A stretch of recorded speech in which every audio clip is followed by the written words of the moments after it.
reka ngubwire nanakwiyame mu buryo buri officiel nta n'urwego n'uru na rumwe uvugira. Nguhamagaye ndi mu kiganiro nabonye wakoze ikiganiro uvuga ko ndi ikigarasha. Abantu nk'aba ngaba bidumbukiza nibo bigarasha Pro Max. Nimba ibyo avuga biri mu kuri abifitiye ibimenyetso, yego sibyo simusiga naho ho yagomba kuza si hano kuri kamera kubitangarizayo, yagomba kubanza agahereza inzego amakuru. Ibi ngibi papi yagomba gutajya kubiregera direct. Aze bakunzi bacu mbasuhuze mbifurize kugubwa neza muri mwese mande zitandukanye z'igihugu. Ngarukanye na Laila, ubwo ni Laila Wizi Show na Slim Jesus TV. Umeze gute Laila? Ndaho ndashima. Urashima Imana? Tuanze twamamaze none tugaruke ku kiganiro.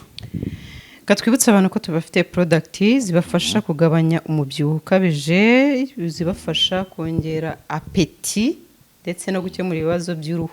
Kandi mufite uruhu rwabananiye ukagira uruhu rwiza pe. Hanyuma rero abagabo mukoresha igihe gito mubura n'ubushake mu gihe cyo gutera akabariro, tubafite product zibafasha. Hanyuma abadamu namwe mufite ibibazo by'ama infection kubura ubushake ndetse n'amavangingo, tubafite product zafasha gukemura ibyo bibazo byose. Wahamagara kuri 0788359691. Yes, ngaha dutangire rero ikiganiro cyacu. Yego, tugiye guhera ubwo ni ku nkuru tugiye kwa twaheraho. Wabonye ko uwo bita Ndahiro Valence Papi n'uwo bita Magashi rwambikanye bameranye nabi cyane. Nabibonye. Uyu ngo Magashi yavuze ngo Ndahiro Valence Papi ngo ni ikigarasha, ngo akora ibiganiro ngo abatumwe n'ibigarasha.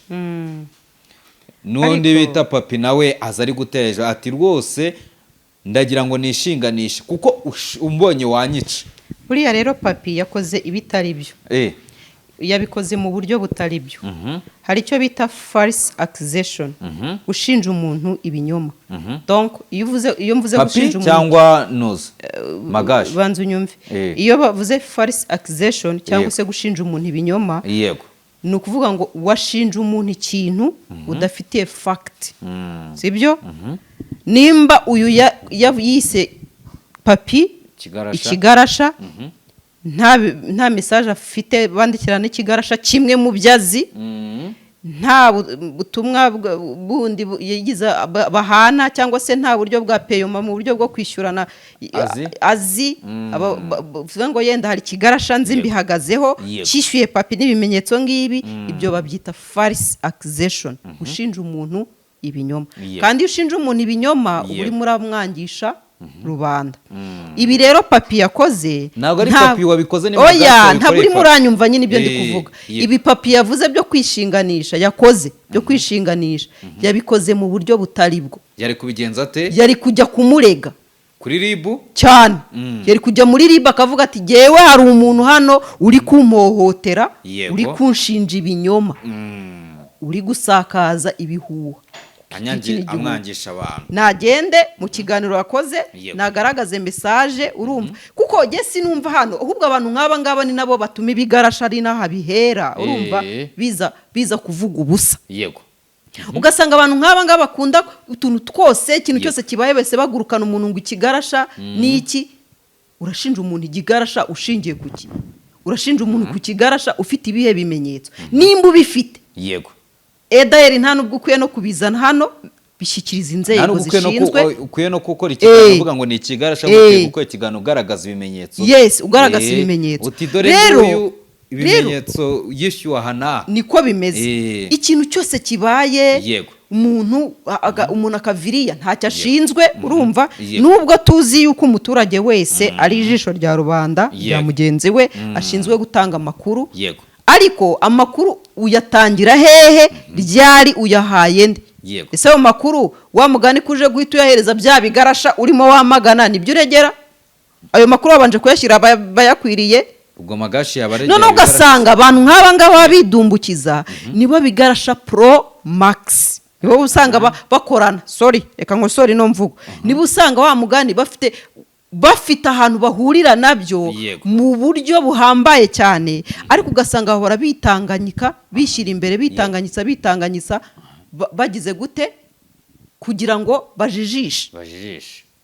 erega ibi ibintu byo gushaka kwigira mwiza kandi nyamara bagusuzumye mu mutima wawe basanga utari mwiza na gatoya, byahozeho kuva na kera mu Rwanda rwo hambere. Usanga wigize wumva inkuru y'umuntu bitwaga uriya Kamegeri. Hari n'ahantu mu majyepfo hamwitiriwe yitwa ku rutare rwa Kamegeri. Uyu mugabo Kamegeri ameze nk'abantu bamwe njya mbona ubu ngubu baberekana ko bakunze cyane igihugu, urumva banakunze cyane ubuyobozi, ugasanga bari gushyiraho abantu ibirego, urumva bitari nabyo gusa kugira ngo bo bagaragare ko ari abantu beza, kandi nyamara aba bantu uramutse ubinjire wasanga atari beza. Kamegeri rero ngo yajyaga agira gutya ikintu akajya mu bandi bagabo bari gusoma icupa, bakarisoma abagabo bakaganira, ariko njyewe nabonye hariya uriya mutware w'ibwami ntabwo bimeze neza. Urumva muri kuganira nk'abantu, suko mwanze igihugu, urumva muri kuganira nk'abantu kugira ngo yenda muzanatanga inama, ibitekerezo, ibintu bikosoke. Kamegera agahita yirukankana bya bindi mwaganiriye, turabona aturiya arashaka ahubwo no uriya ni mubi cyane, arashaka gutera ubwami.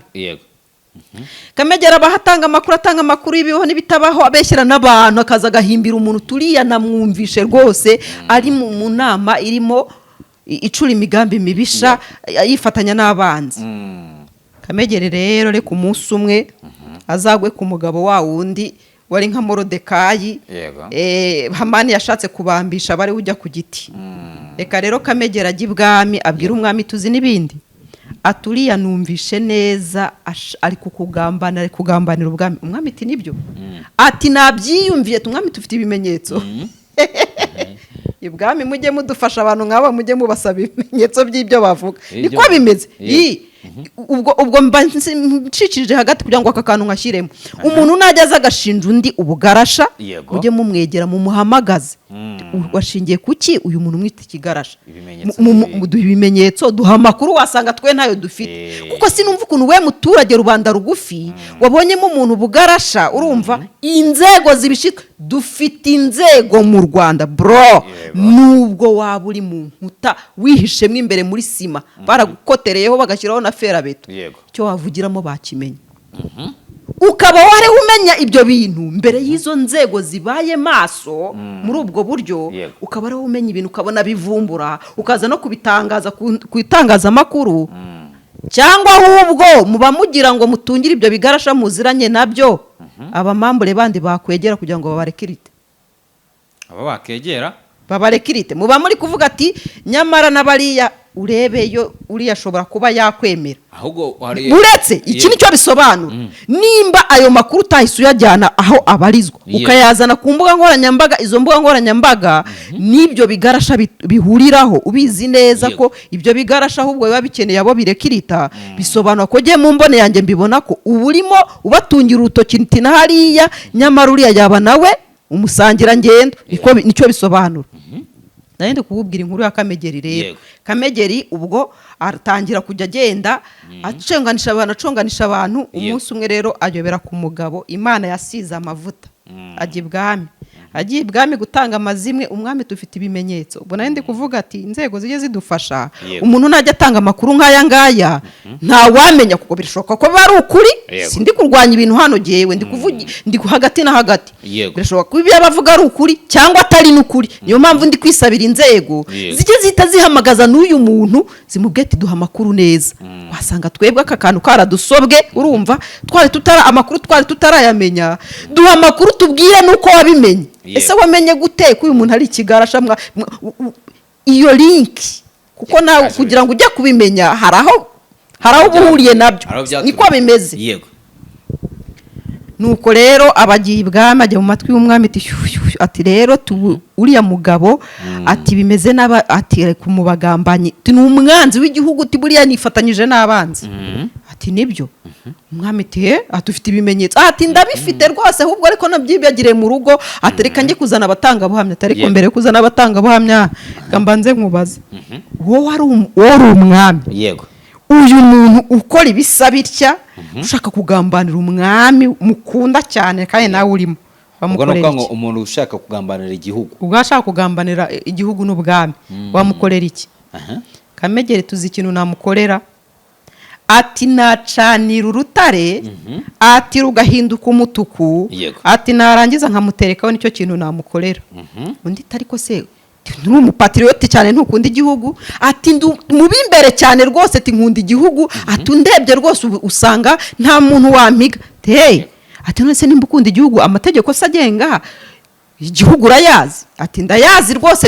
Ati none se icyo gihano usabiye uwo muntu mu mategeko kirimo? Atari kubwo gihe nahita nkishyiraho nyine uwo munsi. Ati reka tugishyireho. Ati reka tugishyireho, ubwo ari wowe bivuze. Tubwo reka tuhite tunagihimba. Nshakira inkone zanjye hariya nkwereke.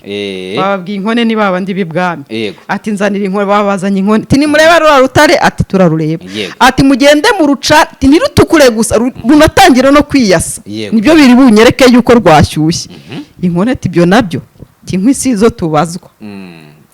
Baragiye urutare bararucanira ruhinduka umutuku, amaraso.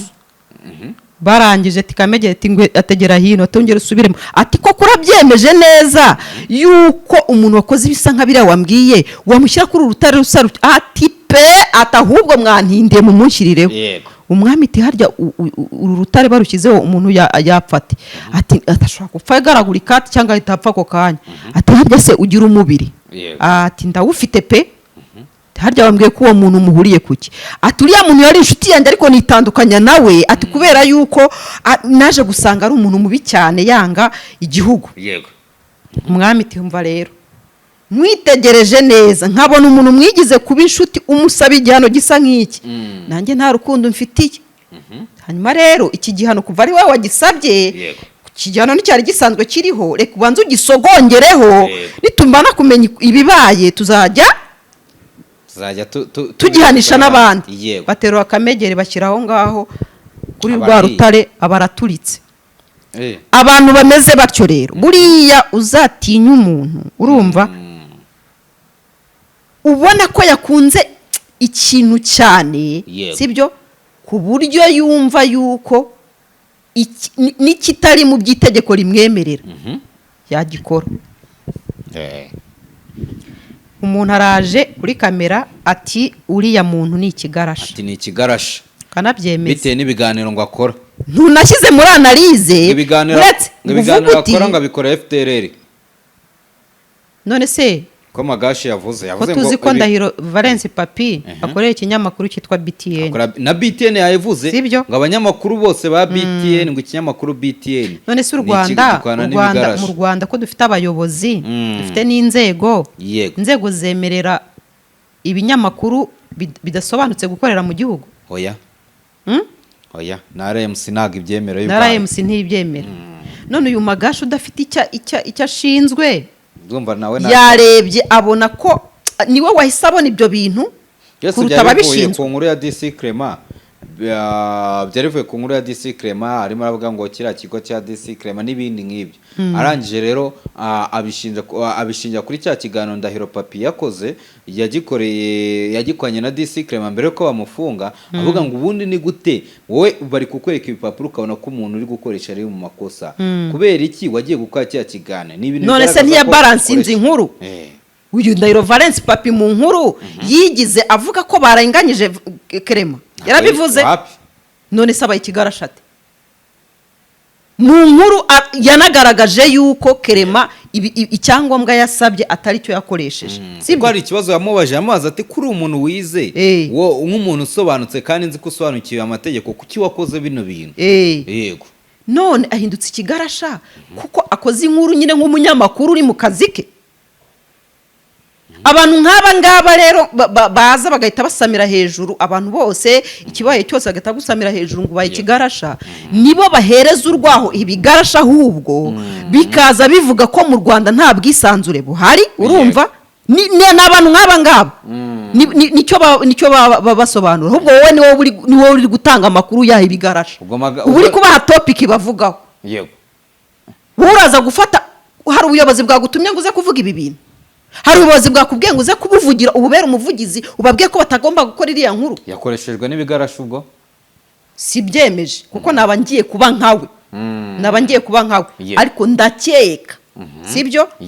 sibyo ahubwo nkibaza nti ni inyungu ki yaba bifitemo urumva kugira ngo ibintu adashinzwe urumva adafite no mu nshingano aba ari we nyambere ubibona ababishinzwe batarabibona kandi babe banabibonye bafite uko baba bakemuye kiriya kibazo igitangazamakuru papi akorera kiyoborwa na RMC sibyo iyo umunyamakuru w'igitangazamakuru runaka akoze amakosa sibyo RMC irabikurikirana ikamuhana cyangwa se igahana igitangazamakuru kuko umunyamakuru buriya ntabwo ari we igitangazamakuru ni ikintu kinini si gusohora inkuru haba hari editor haba hari na chief editor ugomba gusuzuma iyo nkuru urumva sibyo hari umunyamakuru wagiye kuri field hari ushinzwe kweditinga hari ushinzwe kwa prodinga hari ushinzwe none muri abo bose arabazengurutsa baciyeho arajasanga papi niwe kigarasha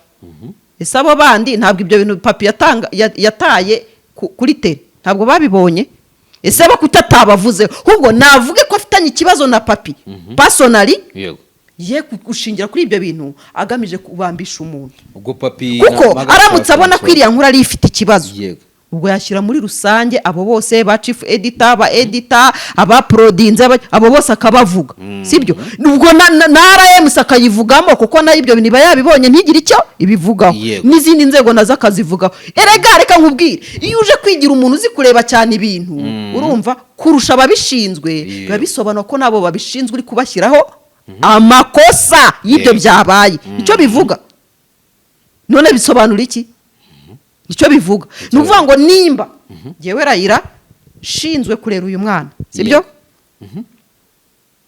umwana agize ikibazo sinamwitayeho urumva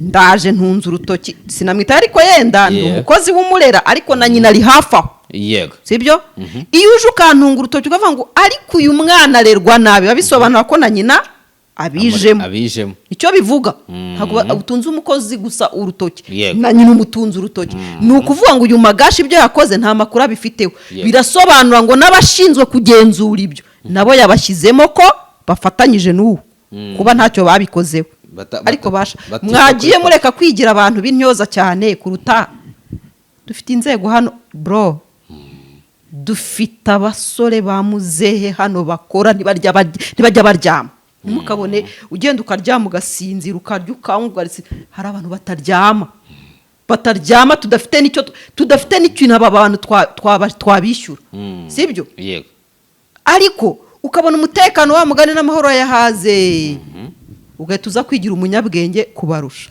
umuntu yari adasinziriye urumva icyo ashinzwe nicyo uri kuvugaho kandi wowe ibyo uri kuvugaho ibyo ijoro yaraye acunga ibyo bintu anabigenzura niko kazi yarariho we wari usinziriye wabibonye mbere ye sobanura icyo kintu wari usinziriye uri ku kazi ako kazi ashinzwe kureba ibyo ntiyabibonye niko yarayemo ni nako n'icyo kiganiro wagikoze ariko ari gukora yes ariko we wari usinziriye ugize ijisho rirerire cyane hise ribona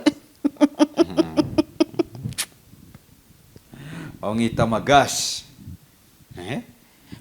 rwose yewe ikintu nakwisabira abantu buri munyarwanda wese sibyo ni byiza kuba ijisho rya rubanda ni byiza kuba ijisho rya mugenzi ariko ijisho rya mugenzi wawe utagamije kugira abo uhutaza cyangwa se abushyirishamo mu nyungu zawe mbyita inyungu zawe bwite kuko hariya uba ushaka kwigira ko wowe ukunze igihugu cyane kurusha abandi sibyo none se mu nkuru papi yatangaje yagaragaje ko hari abantu hari ibintu bitagenda ni ukuvuga ngo hari abayobozi bari iyo hejuru babishinzwe batazi ko hari abantu ngo bajya batungira agatoki ngo ugende uvugane n'abari baha amafaranga kandi biriya byarabaye ntibyabaye none se mu makuru yatangaje urumva we atarakoze roreye nk'umunyamakuru akanatanga amakuru ku bayobozi mu nzego oya n'ubundi irumva iriya nkuru yari iri hanze yari yasakaye nubwo itasakara ari uyizanye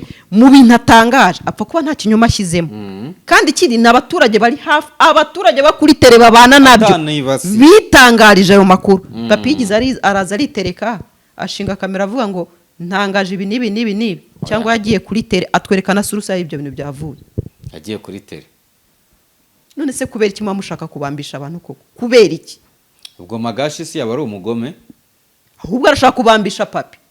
Urumva atarimo amushyirishamo se akuze umuntu kwita ikigarasha. Ubuze umuntu kwita ikigarasha ubwo se urumva hari neza bakwifuriza.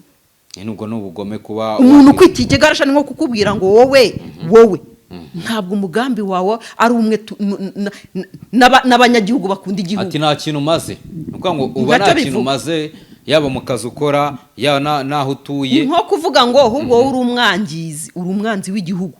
Ni nkacyo biba bivuze. Umuntu akubita umwanzi w'igihugu urumva aricyo kikureze aricyo kikubeshejeho aricyo ubwo se urumva gukora ibintu bya nyabyo. Reka twiganire ku musozo twisoreze. Uyu Magashi nawe ntabwo tugara ku musozo ntamugarutse urumva ndamugarukaho nawe urumva abantu batagira ngo hari uruhande runaka ndiho. Nimba ibyo avuga biri mu kuri abifitiye ibimenyetso sibyo simusiga naho aho yagomba kuza si hano kuri kamera kubitangarizayo yagomba kubanza agahereza inzego amakuru yenda wasanga yanayazihaye urumva nabwo akaza yasiyuminga adashinja umuntu ikintu kuko si umushinja cyaha nta nubwo ari n'umuca manza. Yaramutse aya makuru yahagaze abizi neza ko ari aya nyayo yayaha inzego zigakurikirana uwo zikurikira ibyo bikazakemurikira mu rukiko umucamanza akaba ari ushinja umuntu icyo cyaha cyuko ari ikigarasha oye kubigiga si icyaha ariko cyuko yatangaje ibihuha sibyo akana ubwo n'umudugara muri rubanda umucamanza akaba ari ushinja umuntu icyo kintu. Magashi rero we ibyo yakoze yigize umucinjacyaha yigira n'umucamanza kandi ibi nabyo ubwabyo ni icyaha. Gushinja umuntu icyaha utari umucamanza ni icyaha gihanwa n'amategeko. Niyo mpamvu natangiye nkubwira ngo icyo bita false accusation ibi ngibi papi agomba gutajya kubiregera direct akajya muri RIB. Magashi akaba yafungwa. None se iyo ukoze icyaha ugira ute bakurebera hari abajya bavuga ngo mama ukavuna umuya bakaguhengeza undi cyangwa bakujyana mu igororero nyine bakabanza bakakuganiriza. Nicyo bivuga. Urakoze cyane. Urakoze.